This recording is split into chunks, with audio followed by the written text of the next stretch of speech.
तेजस्वी जी भविष्यवक्ता हैं। 15 साल से तो इंतजार 18 साल से कर रहे हैं। 18 साल से तो इंतजार ही न कर रहे हैं। अभी 2 साल बाकी है। अब उनको बिहार की जनता फिर मौका नहीं देने वाली। तेजस्वी यादव सर लगातार यहाँ पे सभा कर रहे हैं और कहना है उनका कि डॉक्टर हमें बोला है कि आप आराम कीजिए, लेकिन हम जब तक मोदी जी को आराम नहीं करने देंगे, जब तक उनको हम नहीं ये करेंगे, तब तक हम आराम नहीं करेंगे।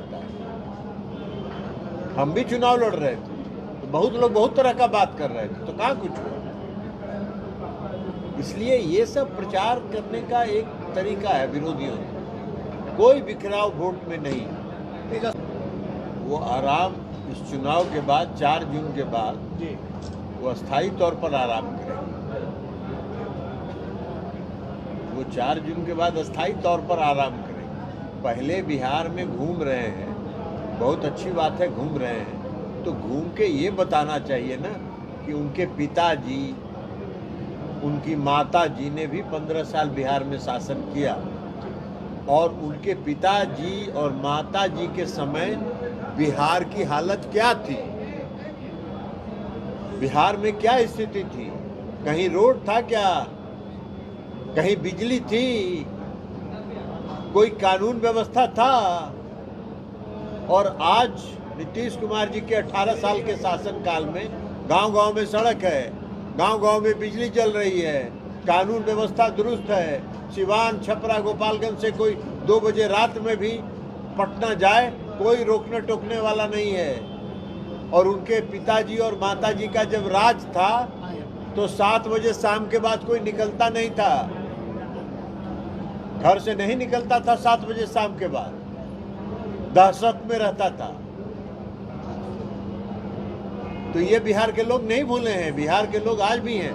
जो नए उम्र के लोग हैं वो जरूर नहीं देखे होंगे पुराना राज, तो इसलिए वो जब उन्होंने होश संभाला तब वो उन्होंने नीतीश जी का सुशासन देखा, जहां विकास का काम हुआ, जहां कानून व्यवस्था दुरुस्त हुआ, जहां रोड पड़ा, सड़क बना, बिजली बनी वाली है। वो जितना मुगलता करें, वो परिवारवाद चलाते हैं। उनके यहाँ परिवारवाद चलता है। और हम लोग के यहाँ एनडीए में नीतीश कुमार जी हो या कोई मोदी जी हो, हम लोग का कोई परिवार नहीं है, पूरा प्रदेश परिवार है। सिवान में सर आप आए हुए हैं, क्या कुछ यहाँ का माहौल दिखाई दे रहा है? सिवान में चुनाव जीतेंगे, माहौल क्या दिख रहा है। चुनाव में चुनाव जीतेंगे, हर हालत में चुनाव जीतेंगे।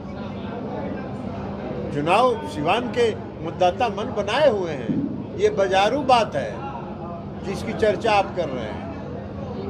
सर, छपरा में जो हालात हुए हैं, रोहिणी आचार्य ने कहा है कि भाजपा गुंडों की पार्टी है और उनके द्वारा इस तरह का जंगल राज पैदा किया जा रहा है, इस पे क्या कुछ है? अभी रोहिणी आचार्य बोल रही हैं, जाके अपने माता पिता से न पूछो कि उनके राज में बिहार में क्या था। गुंडा राज था। कोई भला आदमी शाम में 7 बजे के बाद सड़क पर नहीं निकलता था। उनको हक है कहने का।